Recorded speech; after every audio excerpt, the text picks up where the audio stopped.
What is up, everybody? Today I'm going to show you how to change the front shocks on your 911 996. Make yourself a very strong espresso, get a 911, get some brand new shocks. What did I do to begin this process? We did this by removing this little sway bar link here, removing the top three 13mm bolts. That's all that's holding it from the top. You're gonna need a few tools to get this job done. You're gonna need a 17mm wrench to hold down the sway bar right there. You're gonna need an 18mm to take the screw off that's holding the shock and the sway bar link right there. That's an 18mm. You don't have to remove this whole sway bar link, but I have to replace mine because mine is shot, and I would probably suggest you do the same. And the other size bolt is a 16mm that holds this sway bar link to the actual sway bar itself. You're gonna need 19mm socket to take off your lug nuts, and don't forget your little lug nut lock if you have one. Then you're gonna wanna take the caliper off, and you're gonna wanna hang this caliper with some kind of a bungee string, and you take the caliper off with a T55 Torx. You guys are also gonna want a 10mm wrench because there is a sensor that's held on to this mount right here, and there is also a 10mm bolt holding the bracket that holds the brake line down to here. So you got a 10mm holding the brake line, and you have a 10mm holding the actual brake wear sensor and ABS speed sensor switch in place. So once you guys get all those bolts loosened, you get the top ones loosened, all you gotta really do, pull this down, and once you have it pulled down, you kind of swing it underneath the fender, pop it out. Now all we're gonna do is just pull on up. It's gonna slide out. I highly suggest anytime you have any of this hanging, either put a jack stand, or hang all this up on a bungee cord, just so you're not bending any tie rods, you're not bending any bushings and putting extra stress that's unnecessary. We're dealing with a loaded weapon at this point, so we got the spring compressed, and this is the only way we were able to slip it on, because it was hitting this and it was hitting this, so this is the only way I could grab it. When you have these compressed correctly, the spring will move a little bit. Now all we have to do is just hold down the strut and take off this bolt at the top here. It's a 21mm. Okay.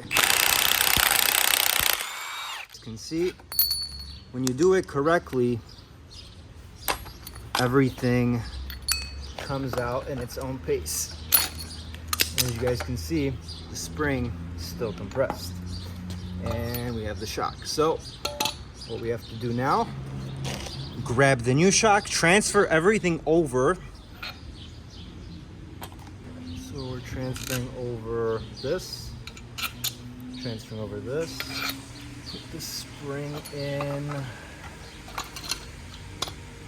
so.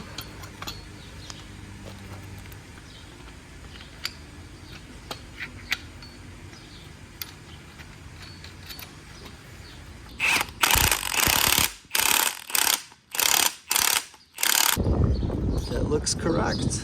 We're gonna wanna make sure that we line up edge of the spring with the edge of the shock mount and twist that into place. See that part right there? Twist that into place, like turn it, and then let go of these spring compressors. Top bolt right here is a 21mm. Slowly let go of these two spring compressors, release the tension back, and we can install the shock after. That's released, and now this one's released. Now we have a good shock that's all bolted down and ready to be put back in this car.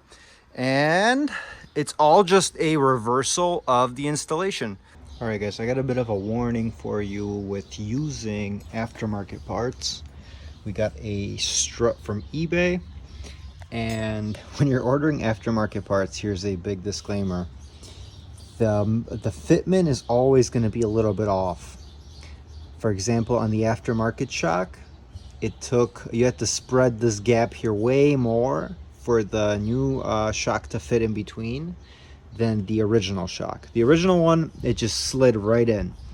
The new one, no matter how hard you were to beat it at the top with a hammer to try to jam it in, it would not slide through where the bolt can go through.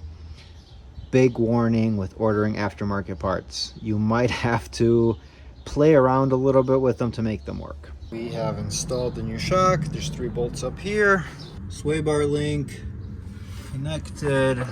New shock is in, new spring is in, strap mount, sensor, brake wear sensor. Everything's connected and hooked up. So let's put the wheel on and do the other side now.